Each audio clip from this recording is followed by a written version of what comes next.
I'm not gonna lie to y'all. This is my second time recording this video. The first time, I went about 8 minutes and I absolutely crashed the hell out. And I don't want to upload that video because at the end of the day, it's just basketball, man, right? And when you expect to lose, ain't no reason to keep getting mad. Now, if y'all want to see some clips from the crash out, well then here you go. Bam at a ball. Oh, you got a little soreness? You have a long all-star break coming up? Why don't we sit you the game before, even though you got a long damn all-star break coming up? Not even attempting to box out. Having all-time collapses in the fourth quarter, you think they'd show some heart. They don't got no damn dogs on this team. Khalil Ware posterized. Good for you, Khalil Ware. But you couldn't get a rebound in the fourth quarter. So much for the best coach in the league. Best coach in the league, my ass, dog. And to have a front office just everything up. But no, they said, let's go after 30-year-old Andrew Wiggins because he can help us compete now. Compete now with who? With who? But they spit out, oh, we got heat culture. Heat culture this, heat culture that. Heat culture my fucking ass. Now, I'm not going to say I'm not proud of that because I am. I'm a passionate fan. It comes with the territory. And just for some further context, I understand it's just basketball. It's just 182. You got a young team. You were missing guys. Whatever. You can throw any excuse out there you want. Are they legitimate? No. But whatever. You can say whatever you want. But the reason that I really was mad is because this team really looks like they have no heart. It looks like they don't care. It looks like they're undisciplined. And these are all things that frustrate the hell out of me. Because one, these guys are getting paid millions of dollars, and to look like you don't care is annoying. Two, this organization preaches heat culture, toughest, nastiest, hardest working team. I don't see it. Three, I was told we had the best coach in the league who continues to just be awful in a lot of these spots. And this is the most frustrating game of the season to me. To kind of elaborate on a lot of those points with regards to the effort, looking like they're not caring. You had Khalil Ware late in that fourth quarter, a minute to go, one possession game, can't get a rebound, gave up 2 offensive rebounds to guys that are much shorter than him. Of course, the Mavericks today were missing a ton of players themselves. They were quite literally missing everyone. That's why I don't want to hear any excuses. Of course, the Heat were missing Bam. They were missing Terry. They were missing Wiggins. They were missing Love. Whatever. The Mavericks, they're missing Derek Lively, Daniel Gafford, Kyrie Irving, Klay Thompson. The list goes on and on and on. For further context, I'm now going to read the players that the Dallas Mavericks started tonight. Max Christie, Maxwell Prosper, Kessler Edwards, Dante Exum, and Spencer Dinwiddie. Their bench unit consisted of Najee Marshall, Jaden Hardy, and a couple of AI-generated players named Williams and some guy named Kelly, who Khalil Ware put on a poster. And then Khalil Ware did nothing else because in the rebound, he couldn't get a damn board on guys half his size because he decided not to box out. Now, that's bad effort. For a team that preaches the heat culture, you think they would come into this game with some heart, coming on the losing streak that they are. Last game before All-Star break, you're missing your star, Bam, one of your stars, Bam Adebayo. Yeah, you just had a couple collapses, historic collapses in the fourth quarter in the last week or so. Winless on the road trip, winless post Jimmy Butler. All these reasons to have some heart, maybe, and they don't. They don't have the heart to box out late in the game or get a defensive stop.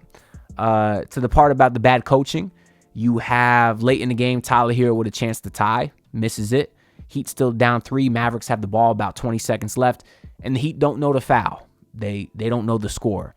It took Kyle Anderson, 12 seconds to foul. By that time, there was only about 8-10 seconds left in the game. Spencer Dinwiddie hit both free throws. Didn't matter, not enough time left. So I don't see the hardest working, best conditioned, most unselfish, toughest, nastiest team in the NBA. I see the most undisciplined, non-caring bunch of bums in the entire NBA. That's what I see.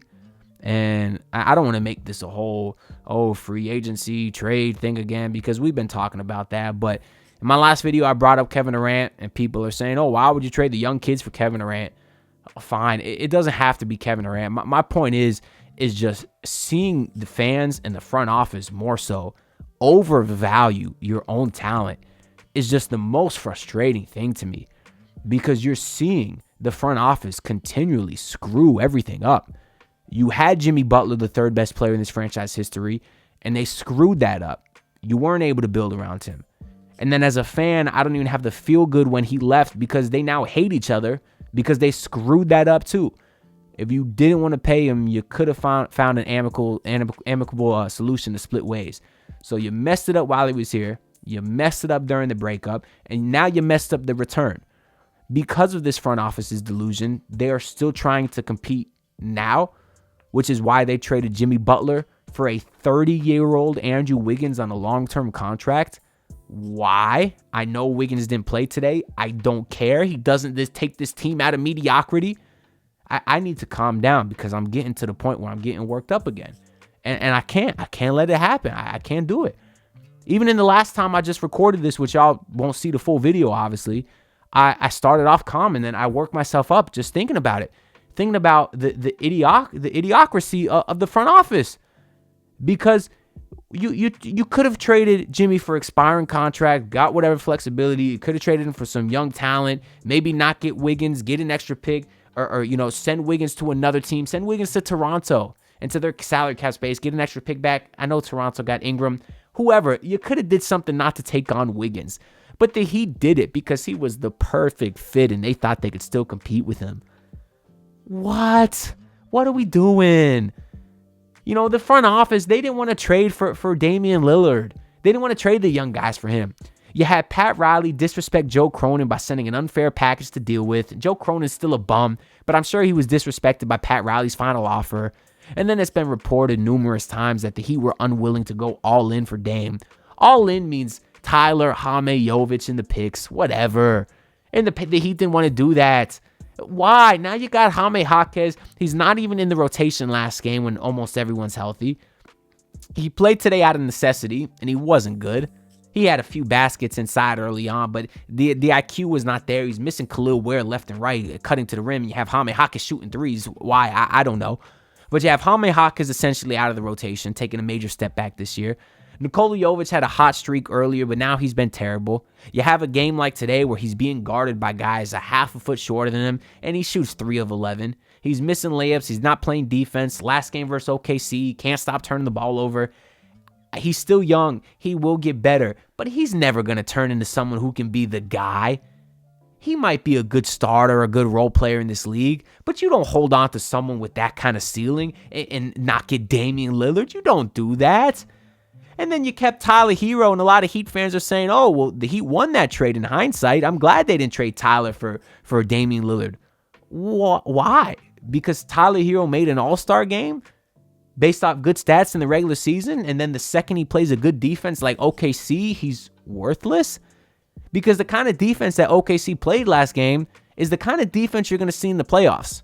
And Tyler Herro consistently struggles against athletic or bigger defenders that are in his face, a.k.a. the kind of defense you see in the postseason. That's why Tyler Herro has not played well in the playoffs to this point in his career. He had 37 points in the Eastern Conference Final game as a rookie. Whoop-de-doo. And then what? He's either been hurt or not good. You had a game 2 versus Boston last year, 24-11. Whoop-de-doo. Like, people will point out that stuff and just completely discount the fact that he's terrible in all the other games. They'll look at the good games this year. They'll show you the numbers. But then they'll discount the fact that since he was named an all-star, which was very clearly a goal of his, he's been terrible. And yeah, he had 40 points tonight. He played well. He shot 50%. He played well. But he was playing a terrible Dallas team. He will play well. And the second he plays a good team, he's nowhere to be found. He's nowhere to be found against a good defense.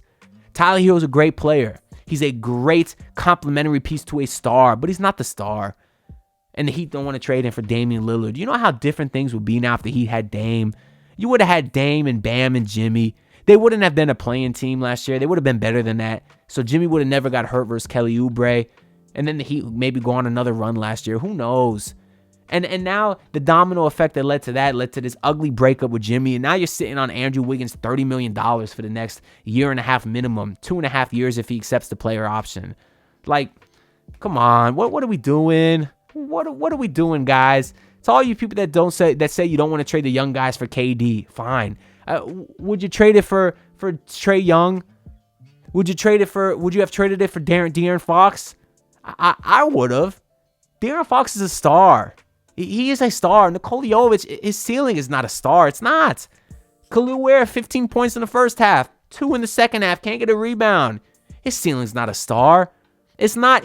These guys will be great players in this league for a long time, but you don't hold on to great players. You don't do that. And the Heat are treating them like they're great players, and it's just frustrating to watch. And this team, oh my God, enough with the Heat culture. Just no heart today. For all the reasons I stated earlier. Now we got to sit on this for over a week now just to have a chance to get back at it. I mean, this Dallas team was so bad they played today, so bad. The center off the bench that Khalil Ware posterized, Eric Reed told the story of how he saw a tall white guy in the hotel last night. Didn't even know he played for the Mavericks. The Mavericks played guys that our TV commentator of 35 plus years didn't even recognize. That's who he lost to today. After already going on a losing streak, this was a must win. Oh, it was. You have 0 wins without Jimmy Butler now. 0. Meanwhile, Jimmy's in Golden State balling out. But no, the Heat shows, why is my phone making noise? It's because of this dumb NBA app that just plays a video every time you enter it. I don't even remember what I was looking up now. We'll go at the box score real quick. Kame Hake, 6 points, 3 of 7. Kyle Anderson. Kyle Anderson had a good fourth quarter, 15 and 10, but he's slow. Khalil Ware, 17 points, 15 of those in the first half. I don't want to blame him so much for the second half, outside of the defensive and rebounding, which was terrible, because I feel like guys were missing him. Khalil Ware was having smaller guys on his back pretty much all game, and the Heat were not making an effort to look for him. They were not making an effort to go into that pick and roll, which maybe some of that's on Khalil Ware. I think some of it's also on the coaching. Speaking of the coaching, I don't even remember if I mentioned. Yeah, did I mention the Heat not fouling? Yeah, I think I did early in this video. I forget because, like I said, this is my second time recording.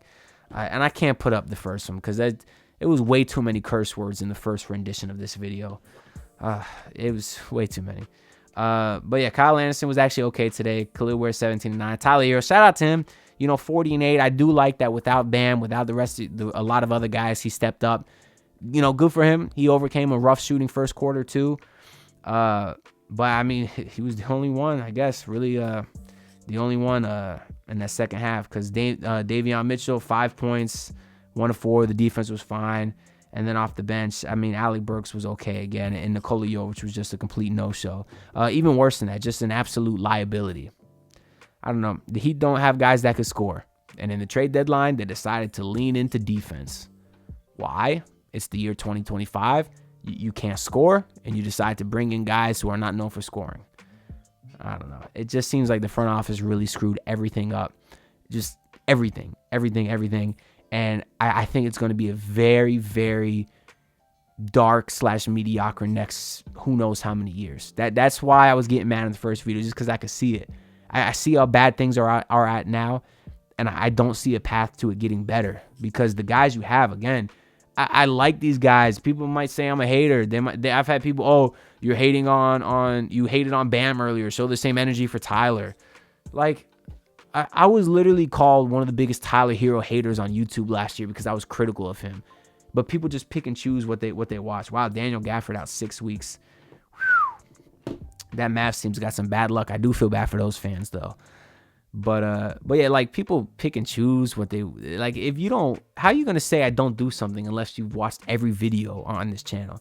Like, I can't win, but I don't care. The comments are the comments. At the end of the day, all the comments help the algorithm, so I do appreciate it. Drop y'all thoughts down below. Yeah, I don't know. I don't feel like talking anymore. The Heat are mid, and I don't see any way to get out of it, because all the ceiling on their young talent is not as good as the Heat think it is. The ceiling on Tyler Herro is not as good as they think it is. Bam Adebayo is wildly inconsistent, and Andrew Wiggins is, quite frankly, a good role player who's getting paid like a star. So leave your comments down below. Like the video, subscribe. I'll see y'all whenever the hell I feel like it. But our support is greatly appreciated. I'll see y'all in the next one. Peace out, y'all. Look, pull up in your city, tryna get that dead face. Do it on my own, I don't need no dead weight. Had to kill him off, yeah, I need that head space. You know this homegrown bitch don't offend me.